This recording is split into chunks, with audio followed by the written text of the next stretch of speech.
नमस्कार. तर मी आज तुमच्यासाठी आगली वेगळी रेसिपी घेऊन आलेली आहे. तर तुम्ही इथे बघू शकता, मी इथे तांदूळ घेतलेले आहेत आणि तांदूळ मी फुगत टाकलेले आहेत आणि इथे मी थोडी मेथी घेतलेली आहे, तीसुद्धा मी फुगत घातलेली आहे.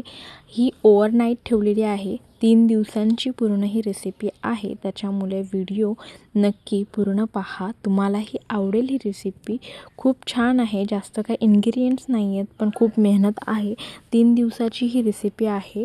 तर हे एक दिवस घेतलेला आहे ओव्हरनाईट, म्हणजे मी रात्री फुगत ठेवले होते पाण्यामध्ये आणि त्याच्यानंतर सकाळी मी हे सुकवत ठेवले होते.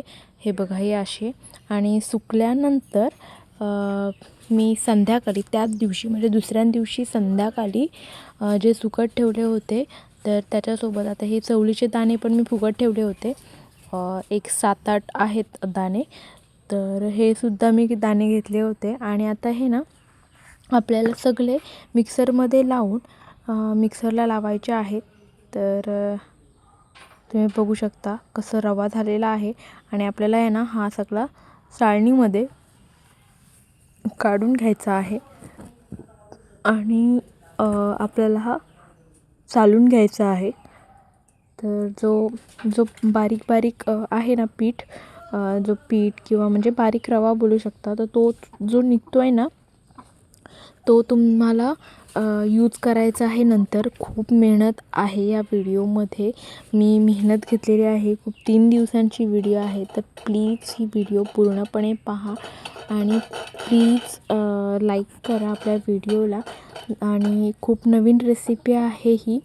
म्हणजे नवीन असं बोलू नाही शकत, पण यूट्यूबवर नक्कीच बऱ्याच ह्याच्यामध्ये तुम्ही बघू शकता, तुम्हाला अशी रेसिपी नाही भेटणार. कोकणामध्ये सांदण हा प्रकार आहे ना, तशातलाच हा भाग आहे, तशातलाच हा प्रकार आहे.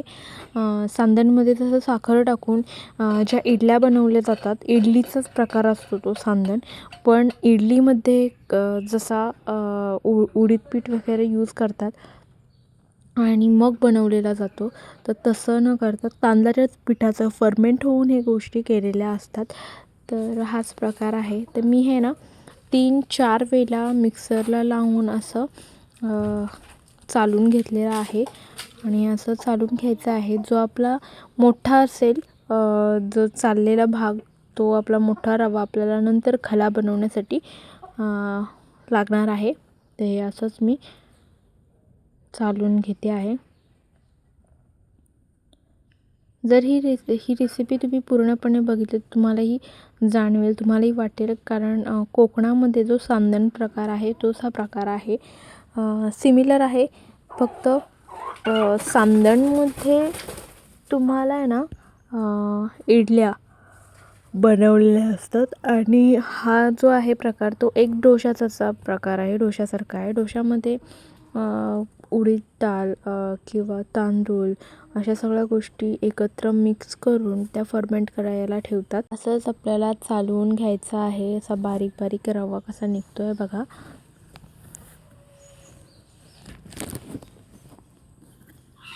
तर आपल्या रेसिपी तुम्हाला आवडतात की नाही नक्की कमेंटमध्ये द्या. मलाही आवडतं कमेंट तुमच्या लोकांच्या आल्या की आपल्या गावाकडची काहीतरी गोष्टी रिलेट कोणाला होत आहेत की नाही. तर खूप छान वाटतं जेव्हा तुमच्या कमेंट्स येतात आणि तुम्ही म्हणता की हां, ही गोष्ट मला माहिती आहे किंवा चांगली इन्फॉर्मेशन दिली आहे. कारण सगळ्याच गोष्टी मला माहिती नाही आहेत. मी सुद्धा परफेक्ट नाही आहे, माणूसच आहे. तर आता हे ना खला आपला झालेला आहे. म्हणजे खल्याचा जो मोठा रवा आहे तो झालेला आहे आणि बारीक रवा ठेवलेला आहे. तर इथे मी पाणी गरम करायला ठेवलेलं आहे. पाणी मी गरम करण्यासाठी अर्धा ग्लास ठेवला होता. जसं जसं आहे त्याप्रमाणे तुम्हाला सांगते. मी जे तांदूळ घेतले होते ते 1 ग्लासाचे घेतले होते तांदूळ, तर त्या हिशोबानेच तुम्ही जा. आणि पाणी गरम करताना मी इथे अर्धा ग्लास पाणी टाकलेलं आहे. बाकी मी याच्यामध्ये काहीच यूज केलेला नाही आहे. आणि मेथी टाकलेली होती ती 1 ग्लास तांदूळला 3 चमचे टाकले होते छोटे. आणि आता इथे जो मी खला बनवायला घेतलेला आहे, अर्धा ग्लास मी पाणी टाकलेलं आहे आणि त्याच्यामध्ये हा जो मोठा रवा जो आपल्या चाळणीमध्ये होता तर तो ह्याच्यामध्ये मी टाकलेला आहे. आपल्याला हा पूर्णपणे शिजवून घ्यायचा आहे. सोबतच याच्यात पाणी लागेल अजून शिजेपर्यंत. तर मी थोडं थोडं करून टाकणार आहे. त्याच्यामध्ये आहे ना मी जवळजवळ 1 ग्लास मी यूज केला होता तांदळाचा, बरोबर. पण त्याचा जो खला बनवायला मला पाणी लागला होता तो पूर्ण 2.5 ग्लासांचा लागला. म्हणजे थोडं थोडं करून मी पाणी ह्याच्यामध्ये ॲड करत गेली आणि असा फोम क्रिएट होतो, म्हणजे तांदूळ आतमध्ये शिजतो. तर हे शिजायला थोडं वेळ लागतं, पण ती पूर्ण कण्हेर अशी होते आपली. तर हा बघा, हा पूर्ण आता झालेला आहे, म्हणजे पाणी वगैरे पूर्ण आटलेलं आहे. भात आतमधला म्हणजे जो रवा आहे मोठा तो शिजलेला आहे. आता आपल्याला आहे ना गॅस बंद करून ठेवायची आहे आणि तसाच्या तसाच ठेवायचा आहे. थोडा कोमट झाला, म्हणजे एकदम गरम नाही, थोडा कोमट झाला की जो आपण बारीक रवा केला होता तो ह्याच्यामध्ये टाकायचा आहे आपल्याला आणि असं पूर्ण मिक्स करून घ्यायचा आहे. आपल्याला कोणताही लम्स ह्याच्यामध्ये क्रिएट नाही करायचं. जर तुम्ही हा करायचा असेल तर असाच सगळा रवा आहे जो छोटावाला होता तो पूर्ण याच्यामध्ये आपल्याला टाकून पूर्ण मिक्स करून घ्यायचा आहे. एकही लम्स नाही करायचा आहे. जर तुम्हाला आहे ना हातामध्ये करायचं असेल तर तुम्ही हातामध्ये करू शकता. जेव्हा जास्त पीठ असतं ना तेव्हा मग आम्ही हातामध्ये करतो. पण आता हे पूर्ण मी बनवायला घेतलं होतं. मी नेहमी खरं सांगायचं झालं तर मी नेहमी डोसा बनवते, पण यावेळी काहीतरी वेगळं आणि गावाकडची पद्धत बनवून करायचं होतं. त्याच्यामुळे मम्मीला या गोष्टी माहितीच आहेत. शेवट तिचा जन्मापासून ते आत्तापर्यंत तिने या गोष्टी कधी ना कधी केलेल्या आहेत. त्याच्यामुळे आम्हाला जेव्हा जेव्हा पाहिजे असतं पोळा बनवायचा आहे मम्मी की ती लगेच बनवून देते. पण ह्या गोष्टी मलासुद्धा शिकायच्या होत्या आणि त्याच्यामुळे थोडासा मम्मीचा सल्ला घेऊन मी या गोष्टी करते आहे. मला ही रेसिपी माहिती होती, याची काही प्रोसेस माहिती आहे, पण काही प्रोसेस काही टिप्स असतात ज्या आपल्याला माहिती नसतात. ते जोपर्यंत आपण त्या रेसिपीज बनवत नाही ना तोपर्यंत आपल्याला कळत नाही. तर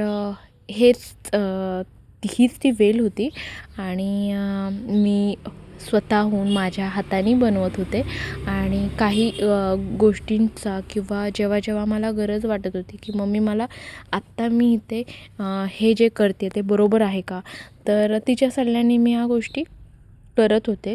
थोडं थोडं आपल्याला पाणी याच्यामध्ये ना ॲड करायचं आहे. तर मी काय केलं, जो खला मी बनवला बरोबर, तर त्या खल्यामध्ये मला 1 ग्लास पाणी लागला, बरोबर. 1 ग्लास पाणी पूर्ण शिजवायला लागलं. ते शिजवल्यानंतर मला जो मी आता हा पाणी गरम मम्मी जो टाकते आहे ना याच्यामध्ये तो 1.5 ग्लास मला याच्यामध्ये यूज करायला लागला. तर इथे मी 1.5 ग्लास यूज केला आणि हा नॉर्मल पाणी नाही आहे, गरम पाणी आहे. तर गरम पाणीच आपल्याला याच्यामध्ये यूज करायचं आहे. तर आता हा आपला मिक्स करून झालेला आहे. आता अर्धा कांदा कापून ह्याच्यामध्ये ठेवलेला आहे फर्मेंट करण्यासाठी. तर काही लोक ना मिरची पण टाकतात. तर मी आहे ना तुम्हाला काही ज्या गोष्टी मला माहिती आहेत त्याच गोष्टी मी सांगण्याचा इथे प्रयत्न करते आहे. आता आपल्याला हे ना पूर्ण पॅक करून ठेवायचं आहे. अजिबात हवा लागता कामा नये म्हणून मी आता याच्यामध्ये ना खलबत्ता ठेवणार आहे.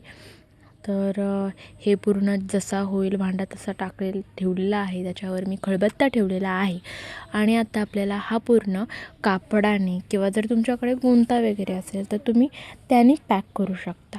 तर मी कापड घेतला होता आणि आता आहे ना मी पूर्ण पॅक करून घेणार आहे. तर आता ही रेसिपी मी रात्री बनवायला घेतली. म्हणजे बघा, आपण कुठवर आलो होतो की एका दिवशी म्हणजे सपोज मी शुक्रवारी संध्याकाळी जो तांदूळ आहे तो फुगत घालायला ठेवला होता आणि फुगत घातल्यानंतर सकाळी मी बघितलं, सकाळी मी ते तांदूळ धुतले, सुकत ठेवले. सुकत ठेवल्यानंतर त्याच संध्याकाळी म्हणजे शनिवारी संध्याकाळी मी मिक्सरला ते वाटण केलं, खला बनवला. खला बनवल्यानंतर ते फर्मेंट करायला ठेवलं.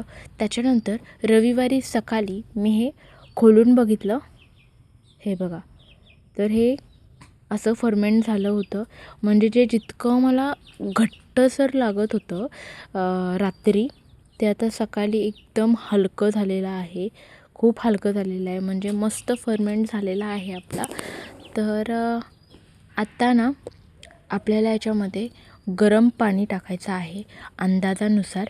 जास्त पाणी टाकायचं नाही, कारण मग काय होतं, जो त्याचा फर्मेंट झालेला असतो ना तो असा पसरत जातो आणि त्याने काय होतं की आपले जे पोले आपण बनवणार आहोत तर ते खराब होऊ शकतात. ओके, तर आता इथे विस्तव लावते मी आणि आपली काईल ठेवणार आहे. तर ही पोळ्यांची काईल नाही आहे, घावण्यांची आहे. जी घावण्यांची पोळ्यांची असते ना ती थोडीशी वेगळी असते. तर माझ्याकडे जी काईल आहे ती घावण्यांची आहे, कारण मी मोस्ट ऑफ घावणेच बनवते. मला घावणे जास्त आवडतात आणि ते झटपट होतात. त्याच्यामुळे इथे जो तवा यूज केलेला आहे तो घावण्यांचा आहे. तुम्ही कुठल्याही तव्यावर करू शकता, पण असं बोलतात की त्याच्यावर करतात ना, त्याच्यावर तो जो तवा आहे ना ते त्या डोशासारखा, म्हणजे अशा त्या तव्यालाच पूर्ण अशा लाईन्स आलेल्या असतात आणि ते त्या पूर्ण तव्यावर होतात. म्हणजे त्या तव्यावर जर केलं ना तर व्यवस्थित होतात.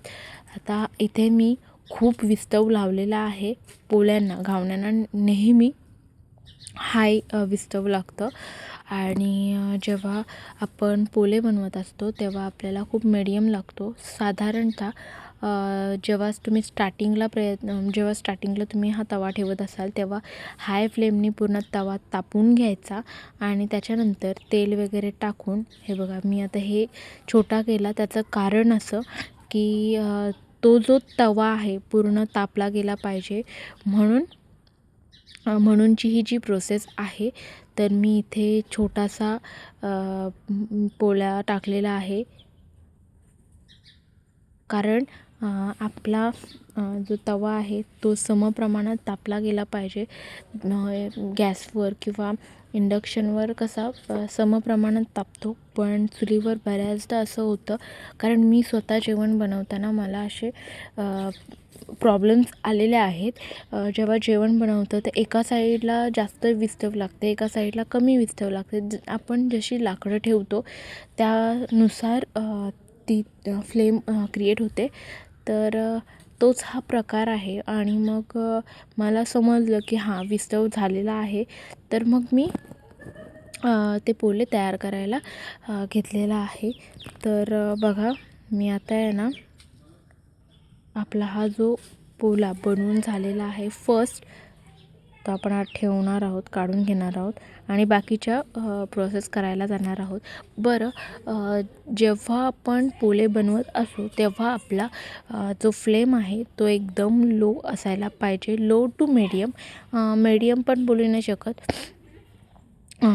जरा मीडियमपेक्षा पण थोडा कमीच पाहिजे. कारण जेव्हा टाकतो ना आपण, तवा तापलेला पाहिजे जेव्हा आपण टाकतो तेव्हा ओके फ्लेम तुमची जास्त आहे, पण जेव्हा हे जे मिश्रण आहे हे टाकल्यानंतर नंतर तुम्हाला पूर्ण तवा हा लो फ्लेमवरच व्हायला पाहिजे. म्हणजे ना हे बघा, हे पण मी गरम पाणी यूज केलं होतं आणि ते गरम पाणी जे तुम्हाला मी बोलले ना की पूर्ण फर्मेंट झाल्यानंतर ह्याच्यामध्ये आपल्याला पाणी टाकायचं आहे. तर ते पाणी मी तुम्हाला या व्हिडिओ क्लिपमध्ये दाखवलेलं आहे. मी पाणी टाकलं नव्हतं, ते हेच ते पाणी होतं जे मला टाकायचं होतं. तर पाणी टाकून झालेलं आहे माझं आणि तितकी कन्सिस्टन्सी तितकी थिकनेस आपल्याला ठेवायची आहे. आणि आता आहे ना याच्यामध्ये तेल लावून घेतलेलं आहे. तुम्ही नारळाचा शेंडा घेऊ शकता, कांदा घेऊ शकता. मी इथे फक्त काळठा घेतलेला आहे आणि असं तेल लावून घेतलेलं आहे. आता आपल्याला याच्यावर पोळा टाकून घ्यायचा आहे. मी तुम्हाला बोललेच मगाशी की हा डोशांसारखाच प्रकार आहे, फर्मेंट वगैरे करणं आणि असं बनवणं, पण हा पोला आहे. तर मोस्ट ऑफ आहे ना संक्रांतीच्या टायमिंगला आमच्याकडे खूप लोक बनवतात. तर तो खायलासुद्धा टेस्टी असतो आणि थंडीमध्ये ना फर्मेंट जसा प्रमाणात आपल्याला हवा असतो तसा आपल्याला करता येतो. तर बरं, मी खला बनवताना मीठ आधीच टाकलं होतं, त्याच्यामुळे आपल्याला काय मीठ टाकायची गरज नाही. मी तुम्हाला आय थिंक सांगितलं नव्हतं. खला बनवताना मी त्याच्यामध्ये मीठ ॲड केलं आहे. तर इथे आहे ना जेव्हा मी पोला टाकला तेव्हा साईडला थोडंसं तेल पसरवून घेतला, म्हणजे पालटताना काय प्रॉब्लेम यायला नको. मी तुम्हाला बोललेच होते की video me I think he video आहे ना 5:30-6च्या दरम्यान करायला घेतली होती. लाईटची तितकीशी म्हणजे तितकीशी लाईट आपली होती, पण सनलाईट नव्हती. त्याच्यामुळे आहे ना थोडंसं व्हिडिओमध्ये प्रॉब्लेम झालेला आहे, तर थोडं समजून घ्या. तर हे असं आपण पटापट करून घेऊ आणि एकदम आपल्याला लो फ्लेमवरच ठेवायचं आहे. असं तेल लावून घ्यायचं सगळीकडे.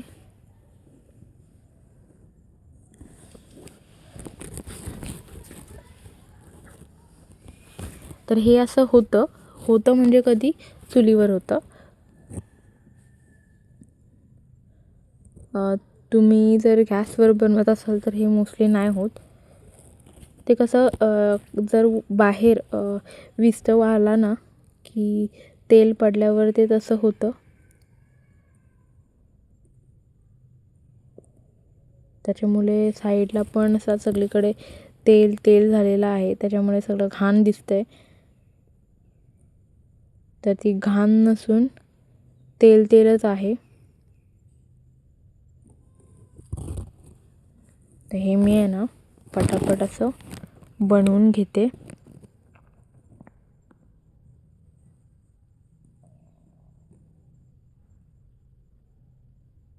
ही एक बाजू झाली. आता आपल्याला गॅस हे जे आहे ना ते आपल्याला झाकण वगैरे ठेवायचं नसतं. हे बघा, हा आपला पोला तयार झालेला आहे. हा दुसरा पोला झालेला आहे.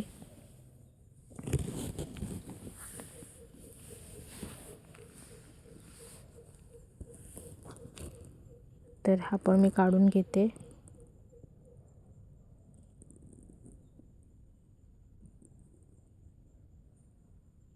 तर हा बघा, खायला चविष्ट असा आणि हेल्दी आपला पोला बनवून झालेला आहे.